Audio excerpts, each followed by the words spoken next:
Bonjour tout le monde, je vais vous parler d'un sujet qui va vous passionner je crois, autant les hommes, plus les hommes peut-être, que les femmes. Je vais vous parler des femmes fontaines. C'est un phénomène qui est connu depuis l'Antiquité, mais en même temps qui est très mystérieux, parce qu'on se pose beaucoup de questions.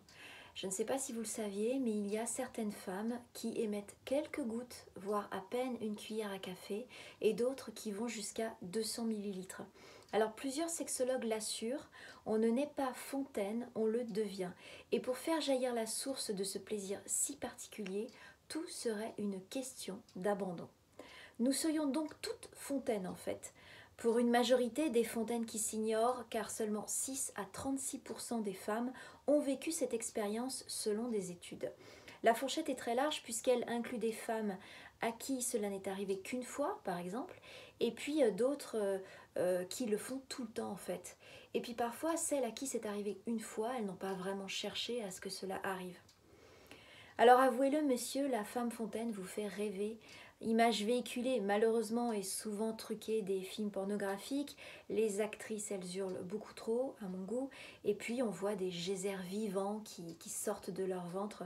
C'est absolument ridicule, je trouve. Et ça fait limite peur, en fait. J'ai une patiente qui s'était confiée à moi il y a plus de 10 ans. Je vais l'appeler Corinne. Elle vient d'une famille très catholique, elle a plus de 40 ans, elle est célibataire. Et elle me racontait que dès la première fois, mais dès la première fois dans un vrai rapport sexuel, elle a eu ce phénomène de fontaine. Elle a dû mettre, trop tard bien évidemment, puisqu'elle ne savait pas, une serviette éponge sous elle. Et depuis, elle doit le faire à chaque fois.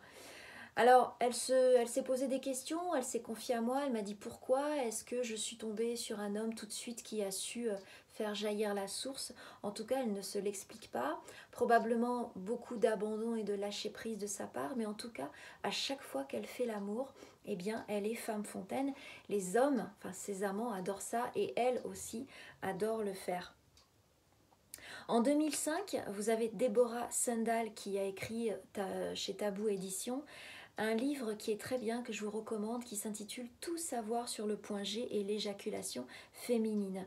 C'est une journaliste et féministe américaine, elle est experte de l'éjaculation féminine, et elle dit dans son livre que toutes les femmes sont fontaines, vraiment toutes les femmes, mais en fait elles s'ignorent. Son livre, je vous le recommande, il y a un chapitre d'exercices pratiques pour apprendre à faire jaillir la source, donc les hommes peuvent aussi lire ce livre. Dans ce bouquin, plus sur internet, et puis j'ai beaucoup travaillé sur le sujet, j'ai eu des témoignages de femmes qui ont testé, parce qu'il y a vraiment quelque chose à faire de très particulier pour que cela fonctionne. Alors, je mets un bémol parce que c'est une minorité de femmes quand même. Comme l'explique Sylvain Mimoun, on a tout le potentiel pour être femme fontaine, parce que anatomiquement, nous sommes toutes pareilles, mais il y a cette notion de vrai lâcher prise en fait, que toutes n'ont pas, que beaucoup n'ont pas, et l'envie de vivre cette expérience aussi, parce qu'il y a des femmes qui n'ont pas du tout envie de vivre ça, il y a des hommes qui ont envie de la vivre, et puis il y a des hommes aussi qui détestent ça.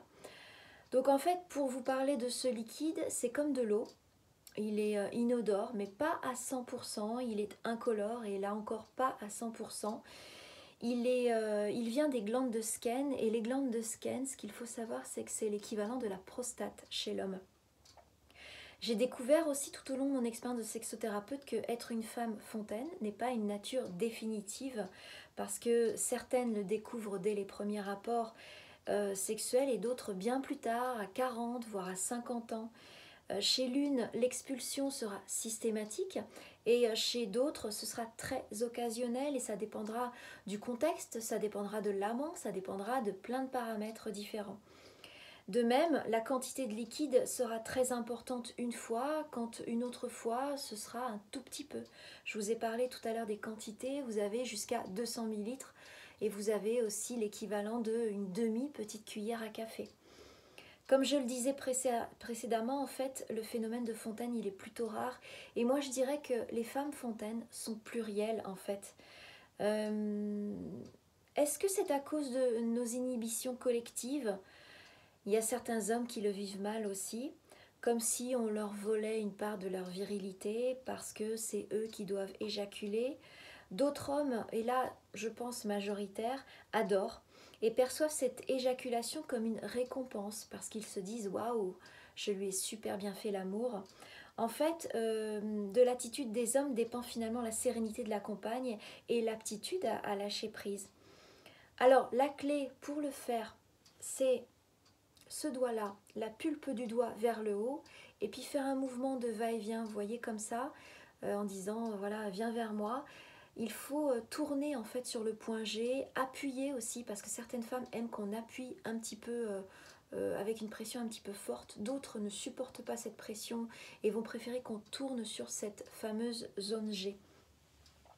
Moi, je dirais que ça sert à rien de rentrer dans une sorte de course à la performance.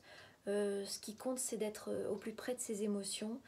Voilà, je voulais juste faire cette vidéo pour dire que potentiellement, on peut toutes être femme fontaine, mais que rien ne nous oblige à le devenir.